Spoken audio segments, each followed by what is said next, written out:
Fox 2 presents Hancock and Kelley. Good Sunday morning. Welcome to Hancock and Kelley on Fox 2, where we take on the top issues of the week. On the right, John Hancock. Top of the morning. On the left, Michael Kelley. Happy Sunday. And I'm Andy Banker. On the agenda, as we approach, or maybe already past, depending upon where you are, $5 nationwide gas, is it time to drop the federal gas tax? What about state gas taxes, especially in Illinois, where they're about to go up again? St. Louis County voters decided their county executive could not work a second job. That was in 2022, but members of the county council now say that they've got evidence. County Executive Sam Page kept working a second job anyway. So what do they do about it now?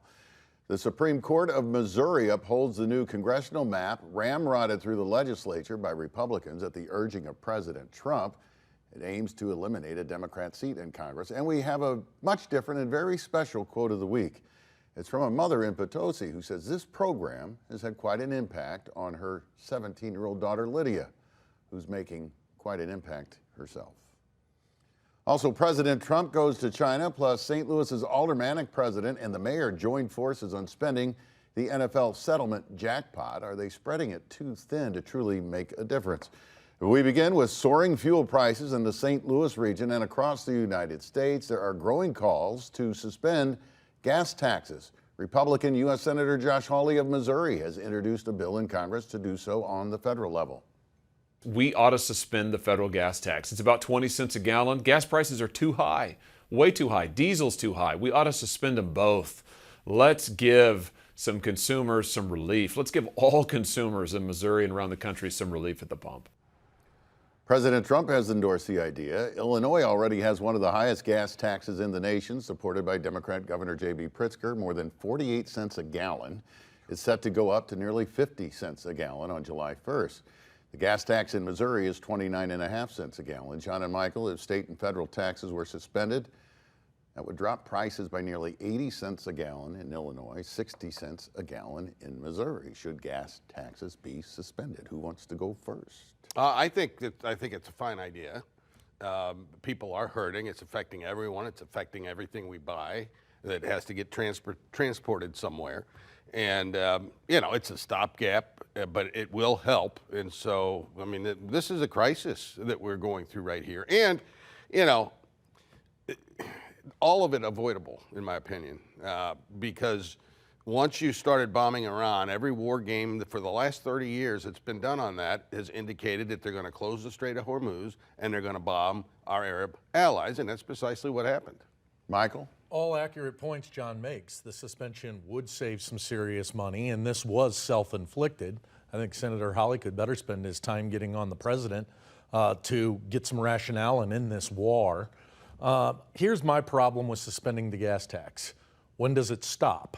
So when the gas goes back down to a lower price, and then every time somebody's running for office, we're going to suspend taxes. This is how we pay for roads and transportation. I'm with you. The gas prices are too high. I don't like the fact that we have the taxes, but it's a Rubicon that we don't want to cross. Says my buddy with the electric car over here. Look, this is something tangible that can be done for the American people. Democrats and Republicans in the U.S. House of Representatives approve a measure to allow corn-derived E15 fuel to be sold year-round to help ease the gas prices. Belleville Democrat Nikki Budzinski and Clinton County Republican Mike Bost are on the same side on this issue. We are here to say enough. Enough of the excuses, enough kicking this can down the road. The time for permanent nationwide year-round E15 is now. She says evidence to support it is staggering, with the USDA projecting record U.S. corn production in 2025 and 2026, but there's not enough demand to keep up. She says this strengthens American energy independence, and she also says it stands to reason that more E15 will have a downward pressure on gas prices overall. Senator Hawley also supports this. E15 is not allowed to be sold during the warmer months because it exceeds smog reduction standards from the 1970s, which critics say are outdated. Michael, is this really a panacea that's going to save anybody? Well, it potentially could save some money and help bring down the cost. This is a common sense solution. Makes some sense. When you have Democrats and Republicans both seeing an opportunity to lower the cost of gas this way, this makes sense. This is a permanent change we could make immediately that could bring some relief. John, there's always that argument that, the production costs of ethanol outweigh the benefit on the other end. Like, it costs more to produce. It does cost more to produce, and so gas has to get to a certain level where something like this makes sense. I assume we're there now, near $5 gas. I'm for opening up the economy. Take the regulations off, let them produce their ethanol, and let's use it, and hopefully it will bring the price down a little bit. Democrat St. Louis County Executive Sam Page, who's already been criminally indicted for allegedly spending tax dollars on campaign mailers to defeat a ballot issue, faces an old bugaboo again. In 2022, voters explicitly banned Page from holding a second job as an anesthesiologist. 4 years later, members of the St. Louis County Council say they have evidence Page is still working his second job more than 45 times in that period. Page insists his county executive job still comes first. If I have to take a phone call that's more than short duration, then I would simply ask one of another anesthesiologist to watch out for my patients while I took that call. That hasn't happened. I think you should go back and ask the patient what their thought on that was about my anesthesiologist taking phone calls. I think that's a real problem. I really do, because he's not devoting his full time there. Page says the second job is actually volunteer work for which he is not paid.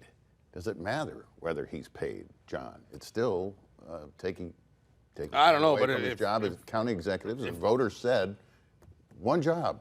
Yeah, that's all you get. I would say if you've got a surgery scheduled, you ought to hope he's better at his second job than he is in his first job. This is wrong, and the people voted on it. It's in the charter. The people voted on it. He's violating it wantonly. And if you believe he's volunteering his time, I don't. Yeah. Well, and if you remember, this was passed in 2022 because of him. Right. Because of him working a second job while he was county executive. So much here. Does anybody think that the things are going so swimmingly in St. Louis that we can have a county executive who's not focused on the job 100% of the time? That's number one. Number two, he also told us that he was volunteering and it was only happening on the weekend. Well, guess what? The stuff comes out almost all of the time that he was working was on Mondays. So what are we to believe? Was he truly volunteering? Look, St. Louis has got some serious issues. This is a man who spent millions of dollars to be the county executive. If you wanted to be it so bad that you raised all that money to spend that money, you were sacrificing what you were already doing to go do that job. And gratefully, the Sam Page saga is close to being over with. Well, I was just going to go there. He's not running for re-election in November. Right. Can't they just wait? I mean, he was the county council turned over this evidence to the St. Louis County Prosecutor's Office and the Missouri Attorney General's Office. He's violating the charter. I don't know what the appropriate penalty is for violating the charter, but he's violating the charter. And I'm not sure it matters as much now because he was running for re-election until he had this political storm that came up. And look, I think it sets a good precedent going forward. We want a county executive who's going to be microscope focused on the county.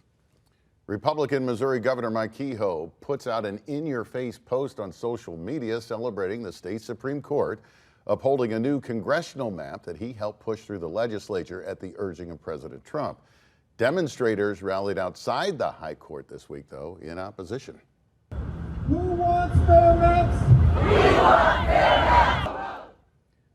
Who wants fair maps? We want fair maps, they chanted. The new map is drawn to eliminate the longtime Democrat seat in Congress from Kansas City. So instead of 6 Republicans and 2 Democrats from Missouri in the U.S. House, it will likely be 7 Republicans and just 1 Democrat, the Democrat from St. Louis. And Michael, there are even Republicans now talking about trying to orchestrate an 8-0 map and eliminate the Democrat seat in Congress from St. Louis. Well, and this is a consequence of the world that Donald Trump has brought us. Can anybody actually say that only 2 of the Congress people are representative of how many Democrats live in this state?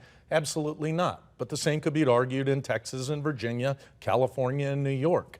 This is a slippery slope that we've opened up. It's not fairly representing the people of the states that they come from, and it's also discriminating as a result of the court ruling against minorities. I don't like this slide we're on. I'm grateful that those people went and protested, but welcome to the NFL. This is the world we're in. Does this reflect Missouri, a 7-1 map or an 8-0 map? Well, you cannot draw an 8-0 map in Missouri. It's impossible to do. So that's off the table. Whoever's suggesting that hasn't really looked at the demographics. I was surprised at the court decision. I think it was a 4-3, and in favor of the maps. You know, I don't like any of this mid-cycle redistricting stuff. I've been consistent on that from day one. And I think at the end of the day, the politics of it are not going to be everything the Republicans had hoped for. Well, I don't know if the governor has just straight out admitted it, but he has admitted that President Trump contacted him about it. But for President Trump, would he have ever pushed this issue? Likely not, don't you think? Likely not. Oh, yeah. The governor. I think that's right. I would hope that some of the expediency we see in him reacting to President Trump, he would bring to doing some of the tasks that are facing Missouri, in particular the St. Louis region. And I'm extremely critical of where is our governor. Well, we're getting into that next on Hancock and Kelley. St. Louis Aldermanic President Megan Green and Mayor Kara Spencer push a plan to spend more than $200 million in NFL settlement money amid new indications that the city's doom spiral continues. Will their plan make a noticeable difference in the city's future? And what about the governor?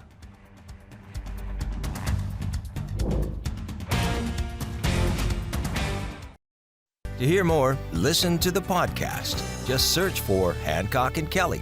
A bill to spend the city of St. Louis's $250 million NFL settlement jackpot gets sent to the Board of Aldermen. Aldermanic President Megan Green is joining forces with her fellow progressive, Mayor Kara Spencer, to push this thing across the finish line. I'll be the first to acknowledge that these funds on their own are not enough to fully repair our water infrastructure, transform our downtown, or restore communities devastated by decades of disinvestment and last year's tornado. But I think that residents who lost their homes and their neighborhoods in particular are justified in feeling disappointed and angry about that fact. And I want to assure them that we don't see this as a final step. The plan splits up most of the money into increments of $30 million or less, the largest portion, $79 million, going into a long-term tornado recovery fund for North St. Louis. The riverfront, downtown infrastructure, and downtown capital projects would each get $15 million, hopefully with matching funds from the business community. Critics are punching holes in this. For instance, city leaders have said the city's water infrastructure needs $700 million in upgrades. This plan allots about 4% of that, $30 million, to the water department. Critics say, Michael, it's the proverbial flushing the money down the toilet. Well, let me be another critic and say that we were supposed to be spending this money on some type of transformational project. And Megan Green even had polls, surveys, and other groups done. Now we're putting in these into general revenue funds, things that are daily expenses that should be paid for. All very worthy, but not what we were promised. I also think there is some speed going here to try to spend this money as quickly as possible so that it's not a part of the conversation related to the police board wanting to get their hands on it. And I just hate to see us throwing this money up on a timeline when we said we were going to do something transformational. Should it be more transformational? Well, I think so. I mean, it took 4 years to come up with this. You look at the city's water, it ought to be privatized. There are private companies that come in here and fix it, amortize the cost out over time. They ought to privatize the trash hauling in the city. But this is fine, I suppose. I mean, you inject $250 million into a city. I mean, something good's going to come of it, but it's not what it should not be. Transformational. Certainly not. Talking about. The St. Louis Business Journal reports the city of St. Louis is one of the worst positioned cities for growth because of its infrastructure burden. The report cites new analysis from Merit Research Services, which shows the burden of infrastructure upkeep and improvement in the city is nearly $3 billion, more than $10,000 per city resident. And new census figures show the city's population decline is getting worse and may be picking up steam. From 2020 through 2025, the city has lost more of its population percentage-wise than any other large city in the United States. What's that tell us, Michael and John? Well, I think John made some pretty good points that are not normally something Democrats are excited about, which is privatization. We cannot fix these problems on our own. We're going to have to look outside of it. And privatization would actually bring revenue into the city of St. Louis. We'd get trained experts who could actually fix the water department. Any rate hikes going forward would then have to be dealt with by the Public Service Commission, so they wouldn't be able to gouge people. You know, desperate times call for desperate measures, and if $3 billion doesn't seem desperate in the city of St. Louis, I don't know what we should do.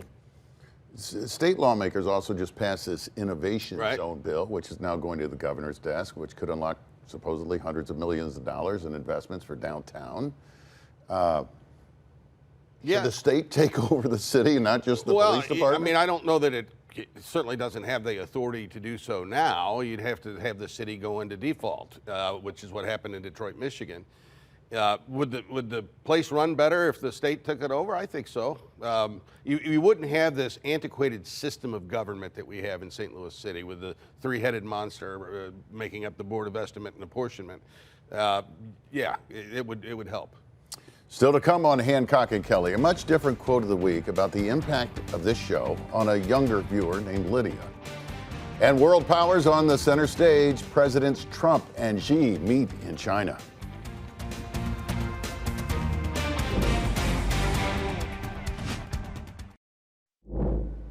Perhaps the two most powerful people on the planet met in China this past week, U.S. President Donald Trump and Chinese President Xi Jinping.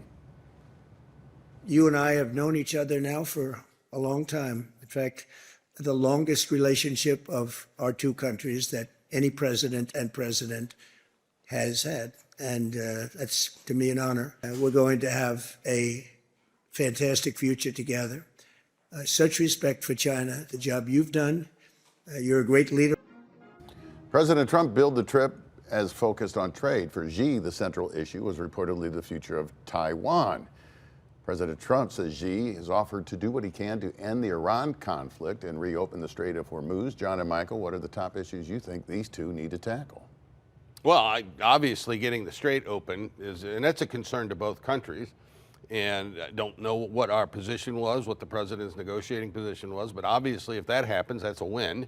And yeah, I don't think the president was strong enough in defense of Taiwan during these negotiations. He tried to avoid every question about it. Michael. Yeah, in an effort to be not too critical. I mean, anytime you have the two world's most powerful people communicating, I think that's good. These are the two superpowers, the two economic powers. I don't think we really accomplished anything in this trade mission or whatever we are calling it. Now to our quote of the week. I recently received an email from a viewer in Potosi who wanted to tell me about her 17-year-old daughter, Lydia, who had a birthday coming up. Lydia has been devoting herself to caring for her dad, who suffered a stroke in 2021 and was showing little progress until he returned home into the loving care of his wife and daughter. He's making strides now, eating and learning to speak again. So that's Lydia's backstory. Here's the quote from her mom, who says they are devoted Hancock and Kelley viewers. She says, quote, "I thank and credit your Sunday morning show, Hancock and Kelley, for helping to get her involved in political discussions and constitutional studies. She has mentioned John and Michael not only in the context of the show, but in how they can disagree about issues and still be best friends. The world needs more of that." Gentlemen. Blessings. I mean, first of all, Lydia, special what you're doing for your family, and keep it up. We all want to be like you, and stay involved in politics, regardless of which side. If you're misguided with Hancock on his side, that's okay. Be involved. John? Yeah, and studying the Constitution, very good. Maybe some law school in the future for you, Lydia. I know your dad is grateful.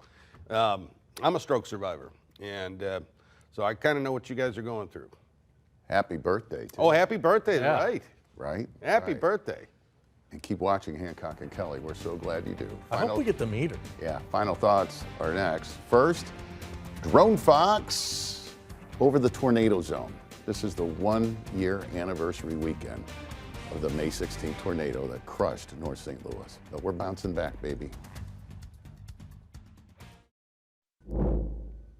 Time for final thoughts, Michael Kelley. Yes, in less than 3 months, if you're on the Missouri side of the river, nearly every election of consequence will be decided in the August primaries. We have been talking a lot about it. It is important that you participate in the August primaries because that's who's going to decide who's in charge. So get registered to vote, make a plan to vote, and participate. John. Be preaching this morning at the Great Day Missionary Baptist Church in North St. Louis. Looking forward to seeing my church family there, and going to be talking about King David. I wish I could be there. Yeah, I wish buddy. I could be there. Hey, this is graduation season, right? It is. Right. So congratulations to all our graduates out there, grade school, high school, college, graduate school, you name it. But a special shout out to the 2026 class of Narings Hall High School in Webster Groves and one Gabrielle Grace Banker. How about Hey, that? now. You made it. We're so proud. If it's Sunday in St. Louis, it's Hancock and Kelley on Fox 2.